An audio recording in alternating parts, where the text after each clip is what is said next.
안녕하세요, 위원님들 반갑습니다. 바쁜 위원님들의 소중한 통과 시간 아껴드리는데 최선을 다하는 대출총리입니다. 오늘의 헤드라인 제 블로그와 함께 볼게요. 능력 있는 다주택자 기사 들어가 볼게요. 금리가 문제지만 각종 규제 풀어 손짓한 정부, 부동산 시장 다시 대워지나?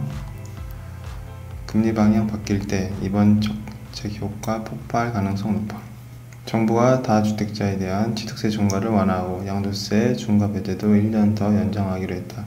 규제 지역 내의 주택담보대출 규제도 전면 해제하고 등록 임대사업자 제도도 정상화한다. 기획재정부 등은 이와 같은 내용을 담은 2023년 경제 정책 방향을 확정 발표했다. 아직 금리 인상 기조가 유지되고 있어 당장 시장에 영향을 미치기는 어렵겠지만 금리 상승이 멈추는 시점에 시장의 활기를 불어넣을 마중물이 될 전망이다. 현재 조정지역 2주택이나 3주택자는 8%, 조정지역 3주택이나 4주택자는 12%의 취득세를 내야 한다. 이를 2주택자는 1에서 3%의 일반세율로, 3주택자는 4%, 4주택자는 6%로 낮춘다. 이와 함께 2024년 5월까지였던 양도세 중과 배제 조치도 2024년 5월까지 1년 연장한다. 대출도 확 풀기로 했다. 규제지역 다주택자에 대한 주택담보대출 금지 규제를 해제하고 주택담보 인정 비율 상한은 30%로 적용할 방식이다. 2020년 7월 사실상 폐지된 아파트 임대사업자 제도도 부활한다.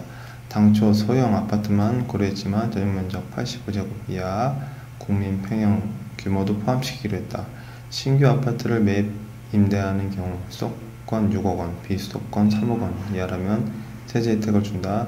임대 기간을 15년 이상까지 늘리면 가액 기준을 수도권 9억, 비수도권 6억원 이하로 늘려준다. 이 같은 정책 선에는 부동산 시장이 급격히 얼어붙으면서 경착륙이 오래되자 현금 동원 능력이 있는 다주택자에게 정부가 도와달라는 신호를 보내는 것으로 풀이된다. 이전 정부가 다주택자를 투기 세력으로 몰아 징벌적 세금을 매겼다면 이제는 급등기 때 적용된 각종 규제를 정상화해 시장에 활기를 찾을 수 있도록 선제적 작업을 하는 과정이라는 분석이다. 다만 내년 상반기까지 금리 인상이 지속될 것으로 예측되는 만큼 정책 효과가 곧바로 나타나기는 어렵다. 이번 발표는 규제를 정상화함으로써 시장 연착륙을 유도하는 취지라고 볼 수 있다. 건설정책연구원 위원은 지금처럼 정책 변화가 곧바로 시장에 반영되지 않는 상황이 규제 완화를 통한 시장 정상화를 시행하기에 최적의 타이밍이라며 지금처럼 여러 규제 요인을 미리 조정해 두는 것이 바람직한 대응이라고 평가했다. 이번 규제 완화책들은 금리의 방향이 바뀌는 시점에 위력을 나타낼 것으로 보인다. 부동산 팀장은 세금과 대출을 망라해 시장에 도움이 될 만한 내용이 많이 포함됐지만 문제는 금리라며 지금은 금매 위주로 거래돼 통계가 하락하고 있는데 금리 상승이 멈추면 완화된 조건을 활용해 시장에 나서려는 이들이 늘어나면서 정책 효과가 가시화될 것이라고 내다봤다.